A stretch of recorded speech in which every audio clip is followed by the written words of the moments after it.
aqui para mais um programa Fenômeno UFO na TV Mundo Maior. No programa de hoje, poderiam haver agressões de extraterrestres em humanos? Alguns casos ocorrem, revide-se. Normalmente, em casos de ataque de nossa parte, pode ocorrer, sim, um revide por parte desses seres, que a gente colocaria a nível de paralisação do ser humano. O ser humano ficaria paralisado por efeito de alguma arma, ou em alguns casos a coisa mais séria, levou à morte de algumas pessoas o fato de um ataque contra esses seres. É o tema que nós vamos tratar no programa de hoje. E o primeiro caso que nós vamos trazer aqui hoje ocorreu na Venezuela na década de 50, com dois jovens, o de nome Jesus Gomes e Lorenzo Flores. Esse caso ocorreu no dia 10 de dezembro de 1954. E a delegacia local da cidade já vinha recebendo relatos de pessoas que viam pequenos seres peludos usando um capacete e que possuíam garras, e UFOs também na região. A princípio a polícia não estava levando a coisa muito a sério. Numa noite, no dia 10, um médico chegou a entrar em contato dizendo que ele havia avistado UFOs na estrada pelo qual ele vinha de carro. Horas depois, dois jovens, como eu disse, o Jesus Gomes e o Lorenzo Flores, eles estavam caçando na região, procurando pequenos animais, quando eles viram uma estranha luz. Perdendo a altura, eles viram que se tratava de um objeto voador não identificado. Eles se aproximaram para ver do que se tratava, quando, para surpresa de ambos, eles viram pequenos seres peludos com capacete. No capacete haviam dois círculos com um brilho alaranjado, no local onde seriam os olhos, e esses seres vieram correndo na direção dos dois e partiram para uma luta física, na tentativa de capturar tanto o Jesus como o Lorenzo. Eles começaram a lutar com aqueles seres e o Jesus, era um pouco mais franzino fisicamente, estava levando a pior. Os seres acabaram derrubando no chão e começaram a arrastá-lo em direção à nave. O Jesus, em estado de choque, acabou perdendo a consciência. O Lorenzo conseguiu se desvencilhar, era mais forte fisicamente daqueles seres. Ele viu a dificuldade em que o seu amigo se encontrava. Quando ele foi usar a sua arma, ele percebeu que ela já não tinha mais munição. Ele acabaram com a munição da carabina, não tinha mais como atirar, e ele partiu para cima daquele ser usando a carabina como um porrete. Ele simplesmente chegou perto de um daqueles seres que estava arrastando o Jesus e bateu com tamanha violência nas costas de um daqueles seres peludos ali, que quebrou a coronha da arma. Uma pancada dessa poderia, no nosso caso aqui, quebrar uma costela, nos levar à inconsciência. No entanto, o ser não demonstrou sentir dor, coisa alguma.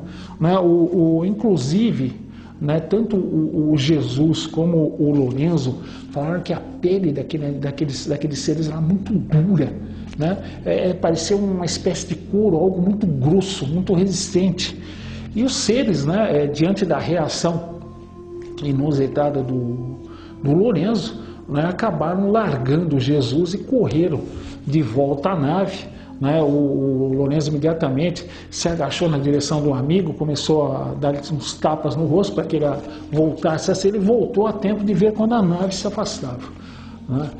Ambos declararam à polícia. A princípio, a polícia venezuelana não acreditou muito no caso, achou que fosse uma invenção de ambos, mas os dois mostraram os arranhões das garras feitas nos braços. A roupa também estava rasgada em diversos pontos, e além disso ele mostrou a coronha da carabina quebrada. Então os policiais mesmos acabaram chegando à conclusão que dificilmente ele iria quebrar a arma, que custava muito caro, simplesmente para justificar uma mentira. Fora isso, outros casos ocorreram na Venezuela envolvendo esse tipo de ser. Depois desses casos na Venezuela, esse tipo de entidade não mais foi vista. Não houve mais casos ocorrendo no mundo envolvendo esse tipo de entidade. Esse ser pequeno, abaixo de 1,5 m, corpo peludo, com garras e um capacete. Não houve mais, foi só na Venezuela. No Brasil também nunca se registrou nada assim do tipo. Então a coisa se encerrou por aí. Eu creio, na minha opinião, que não se tratavam dos seres e dos tripulantes da nave, mas sim talvez de animais treinados. Como nós usamos cães aqui, golfinhos, macacos, em alguns casos esses seres também se utilizam de animais, ou robôs também. Existem alguns casos em que nitidamente é percebida que se trata de máquinas e não de pessoas. Em alguns casos, a similaridade com o ser humano é tão grande, que nós chamamos esse tipo de robô de androide, ou seja, um robô com aparência humana. Em muitos casos, eles poderiam andar aqui no nosso meio que nós não perceberíamos, tratasse de uma máquina. Mas nesse caso aqui, pela característica, poderia se tratar de um animal. Detalhe, num outro episódio, também na Venezuela, envolvendo esse tipo de entidade, ao tentar ser agarrada por um transeunte venezuelano que viu aquele pequeno ser, o ser correu para a nave, alertou um outro dessas pequenas entidades peludas, e ele respondeu usando uma arma paralisante, que emitiu um feixe de luz laranja muito forte, deixou a pessoa temporariamente cega e paralisada. Ou seja, esses animais também, em alguns casos, sabem usar armas e as utilizam sim, sem sombra de dúvida. Esse é o primeiro caso envolvendo uma possível agressão por parte de entidades não terrestres em relação ao ser humano. Para encerrar esse caso aqui, eu acredito que o que aconteceu foi uma tentativa de captura. Aqueles pequenos animais pretenderam capturar os dois rapazes, muito provavelmente para exames, que é o mais normal, a famosa abdução. Bom, antes de nós encerrarmos o nosso primeiro bloco de hoje, nós vamos para o nosso quiz. E a pergunta é essa: uma operação conduzida secretamente pela FAB há 32 anos foi uma das mais importantes do país. Qual foi o nome desta operação? Operação Pires, alternativa A; B, Operação Prato; C, Operação Disco. Nós vamos dar a resposta no nosso último bloco. Agora nós vamos para o nosso primeiro intervalo, já voltamos para o nosso segundo bloco do Fenômeno UFO de hoje. Até já!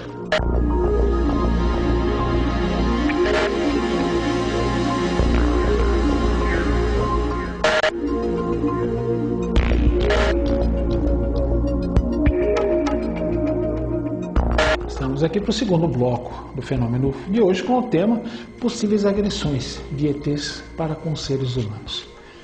Mas antes de nós darmos continuidade ao assunto, vamos fazer aquele nosso convite, fazemos todas as semanas, Clube Amigos da Boa Nova. Conheça essa iniciativa, filie-se. Através de uma pequena mensalidade, você nos ajuda. Todo esse dinheiro das mensalidades é investido aqui na TV Mundo Maior, na Rede Boa Nova de Rádio, para que possamos fazer programas cada vez melhores para vocês. Ou seja, é voltado para vocês. Apesar da ajuda ser para a gente, ela vai ser voltada para vocês na realidade. Então conheça essa iniciativa. Você liga, as simpáticas moças do Clube Amigos da Boa Nova vão te dar todas as informações. Conheça, você vai estar nos ajudando muito. Clube Amigos da Boa Nova, 0800 12 18 38. Bom, o segundo caso aqui envolve um jato da Força Aérea Americana, um F-94. Esse caso ocorreu em Walesville, no estado de Nova York, em 1954, quando o radar da base da região detectou um estranho objeto nos céus. Imediatamente foi acionado um caça de 2 lugares F-94, o piloto à frente, o responsável pelo radar no banco de trás. Eles partiram para identificar o que seria o objeto que estava sendo detectado no radar. E após alguns minutos de voo, eles perceberam à distância um objeto em forma de disco. Vocês estão vendo tanto a imagem do F-94 como do objeto discoide. E eles tentaram se aproximar do UFO e, detalhe curioso, naquela época estava havendo um grande número de perseguições de UFOs por parte de jatos da Força Aérea Americana. Na maioria dos casos, os UFOs evitavam uma proximidade maior, simplesmente acelerando, mostrando um desempenho bem superior e fugindo do alcance dos aviões. Em alguns casos, parece que eles começaram a usar um tipo de arma, um feixe de luz, um feixe térmico, um feixe de calor, né? E houve alguns casos, né, nos Estados Unidos que envolveram esse tipo de arma. Ou seja, quando o F-94 começou a se aproximar do UFO, o piloto e o responsável pelo radar no banco de trás começaram a sentir a cabina ficar cada vez mais quente. Ela aquecendo de uma tal forma que o calor foi se tornando insuportável dentro do F-94. Outro detalhe curioso, tanto o piloto como o copiloto encarregado do radar comentaram que eles ficaram muito atordoados. Começaram a não saber mais o que fazer, o que faziam, não sabiam como proceder, como agir. Eles ficaram totalmente desorientados e aquele calor cada vez mais forte, eles estavam à beira de perder a consciência e o piloto gritou para que o seu companheiro ejetasse junto com ele. Os dois acionaram a alavanca que fica entre as pernas, né? Puxaram o punho para cima e imediatamente a capota rompeu e os assentos foram ejetados. Os dois saíram do avião, né, com os assentos, depois o assento se separa do piloto e os paraquedas se abrem, né, e os dois ejetaram do avião. O único problema é que, lamentavelmente, o F-94 sem controle acabou caindo em cima de uma casa, né, acabou matando 4 pessoas que estavam dentro da casa. O piloto e o copiloto acabaram caindo perto de uma rodovia, eles demoraram um pouco para recobrar a plena razão, inclusive o piloto não soube dizer como ele ejetou. Ele sabe que ejetou, mas não sabe como, né? A prova que ele havia feito isso era o fato dele estar ali, né? Ao lado do paraquedas ali no chão, vendo seu companheiro ali, o responsável pelo radar. Nenhum dos dois soube explicar como conseguiu ejetar. Tamanho grau de desorientação, né, que o UFO gerou nos dois. Isso pode ter acontecido também através de campo eletromagnético de grande intensidade. Se aquela nave emitiu um campo eletromagnético muito intenso quanto o F-94, nós sabemos que os campos eletromagnéticos de grande intensidade afetam o funcionamento do nosso cérebro. Nós podemos ficar desorientados, sofremos de alucinações, né? Sentir um mal-estar muito forte devido ao campo magnético intenso. Talvez, né, a associação do calor e do campo eletromagnético de alta intensidade tenha causado essa desorientação, esse desconforto de ambos, né, dentro da cabine do jato, porque eles falaram que literalmente eles estavam cozinhando dentro da cabine do avião, né? Acabou ocasionando a ejeção. Eles foram pegos por um veículo da Força Aérea Americana.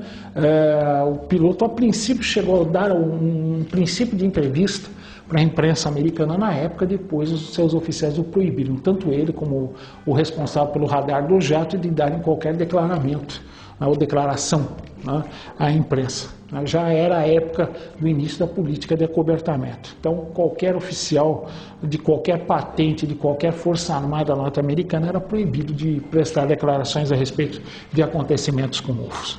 Bom, no caso seguinte, nós temos um outro caso também, esse muito triste também, ocorrido em Goiás. E um rapaz de nome Inácio, né, ele era caseiro de uma fazenda de nome Santa Maria. Esse caso ocorreu na década de 60. Ele estava retornando com a sua esposa de compras e quando eles estavam voltando, né, para a fazenda, ele percebeu um estranho objeto pousado na pista. A fazenda possui um pequeno aeroporto, né, de onde o empresário usava o seu monomotor. Eles viram esse objeto pousar e viram 3 seres, né, correndo ali. Eles falaram que pareciam crianças brincando, né? Ele descreveu esses seres como na faixa de 1,5 m, 1,60 m, calvos, os olhos eram ligeiramente amendoados, eles usavam uma malha bem colante de cor amarelada, né? E quando eles viram, né, o Inácio e a sua esposa, um deles apontou na direção do casal e os 3 seres começaram a correr na direção de ambos. E o Inácio ficou com medo, né, que aqueles seres tentassem sequestrá-los. E ele estava com uma carabina, né, um Winchester, a tiracolo. Ele gritou para que a sua esposa entrasse correndo em casa, que ele iria atirar no ser que estava à frente dos outros 2. Ele, de fato, ele fez pontaria com a arma e acertou a cabeça do ser que estava mais à frente dos outros 2. Ele caiu no chão, provavelmente morto, né? E imediatamente a nave contra-atacou. Da nave saiu um feixe de luz verde que atingiu o Inácio, né? Na altura aqui da omoplata. Né? E o Inácio, com o impacto, caiu no chão imediatamente. Ali no local onde ele foi atingido pela arma da nave, surgiria um hematoma vermelho. Né? Quando o empresário chegou à fazenda, o Inácio já estava de cama. A esposa dele falou que ele estava muito doente, ele estava traumatizado porque ele comentou com o empresário que ele havia matado um menino. E isso o abalara profundamente. Ele narrou o caso para o empresário, que acabou levando ele até um médico, né? E nós vamos dar o final desse caso no nosso último bloco. Vamos para o nosso último intervalo. Já voltamos para o nosso último bloco, a resposta do quiz de hoje e como entrar em contato com o nosso programa. Então, até já.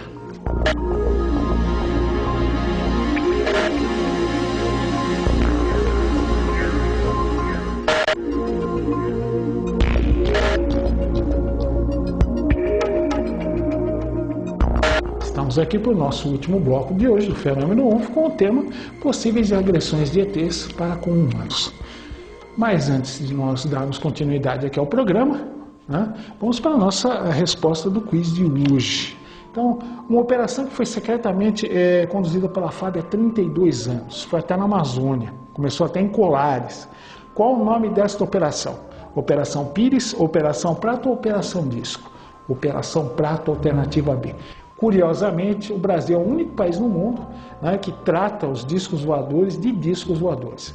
Em outras partes do mundo é Flying Saucer, ou Pires voador em inglês, Surcoupe Volante, que é o Pires voador em francês. Né? O Brasil é o único que trata o disco voador de disco voador. Daí Operação Prato, né? É um jeitinho disfarçado de falar disco, né? Não podia falar disco, vamos falar de Operação Prato. Foi uma operação realizada na Amazônia, depois de uma série de eventos que envolveram diversas cidades pequenas, ali da região de Colares, no Pará. Bom, e como eu estava falando aqui do Inácio, né?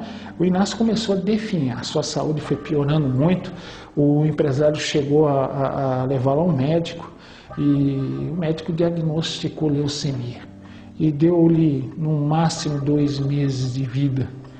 E daí para frente o Inácio realmente caiu muito, mal podia levantar da cama. E antes de falecer ele pediu à esposa que queimasse a cama, suas roupas, tudo. Né?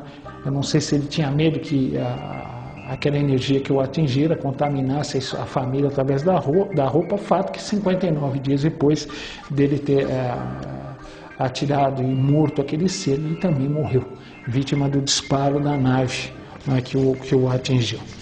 No outro caso aqui nós temos um caso ocorrido em 1966, no dia 11 de janeiro, em Uanik, né, no estado de Nova Jersey, nos Estados Unidos. Havia um grande reservatório de água ali, na época estava congelado, era inverno ainda, e começaram a ser observados UFOs sobre o reservatório.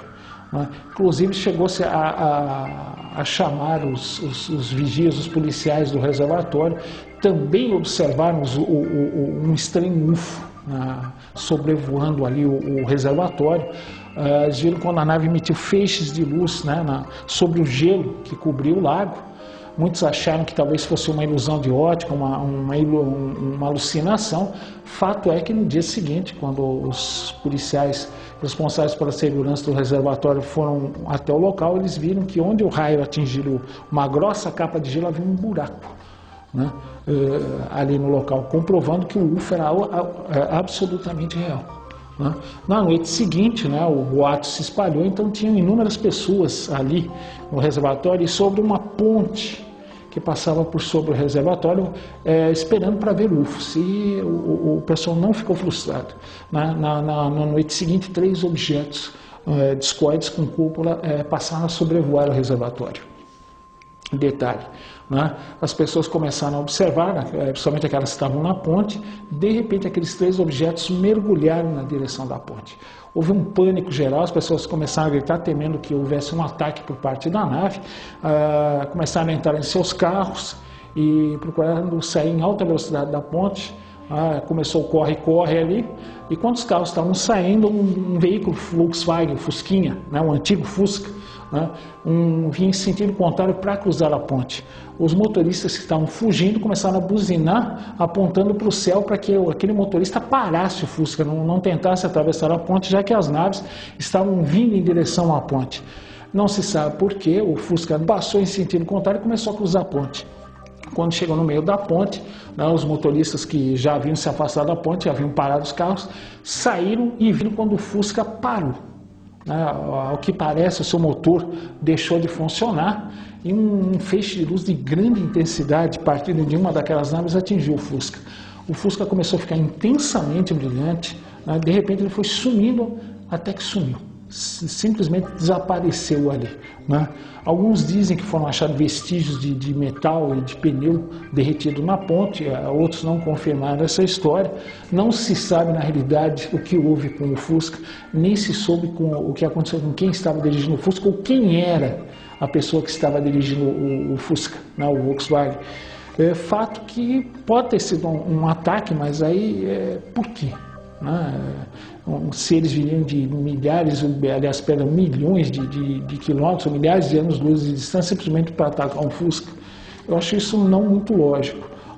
Então, se houve um ataque, eles sabiam quem estava dentro daquele carro, talvez representasse perigo, ou para eles ou para a humanidade, para que eles fizessem isso. Ou então, o carro foi teletransportado. Talvez fosse um daqueles seres que estava dentro do Fusca e foi teletransportado para dentro daquela nave que emitiu o feixe de luz. Nós sabemos que existem seres muito parecidos conosco que andam aqui entre nós. Até a própria OTAN chegou a essa conclusão. Então, um possível ataque, de um UFO a um Fusca. E o último caso que nós trazemos aqui ocorreu em 82, na fronteira do Alasca com a extinta União Soviética, um caça F-15, fazia missão de espionagem eletrônica, detectando as emissões de radar, para depois retransmiti-las à inteligência americana, onde ele observou um UFO.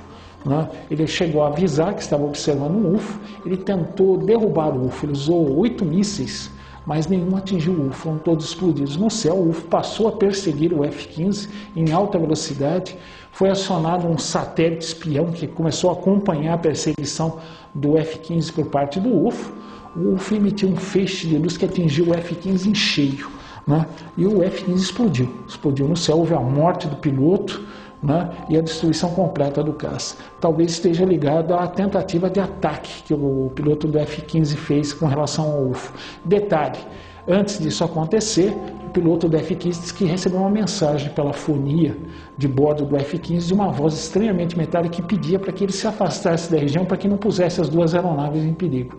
Depois disso ele tentou o ataque e o resultado foi esse, a morte dele e a destruição de seu avião. Então, como nós vemos, é muito perigoso, em alguns casos, atirar contra esses seres e contra essas naves. Normalmente esses casos ocorrem, na maioria das vezes, quando a agressão parte de nossa parte. Então, cuidado quando você observar um UFO e principalmente se você estiver armado, não use a arma. É a dica que nós damos aqui. Bom, se você gostou dos temas, e quiser dar sugestões, fazer críticas, é muito fácil. Para entrar em contato conosco é www.fenomenofo@tvmundomaior.com.br. Você entra em contato direto conosco aqui para a sua crítica, a sua pauta, que na medida do possível, com a maior alegria, nós procuraremos satisfazer. Então, queria desejar uma ótima semana e até o nosso próximo encontro, semana que vem, com mais um Fenômeno UFO aqui na TV Mundo Maior. Beijo no coração e até lá.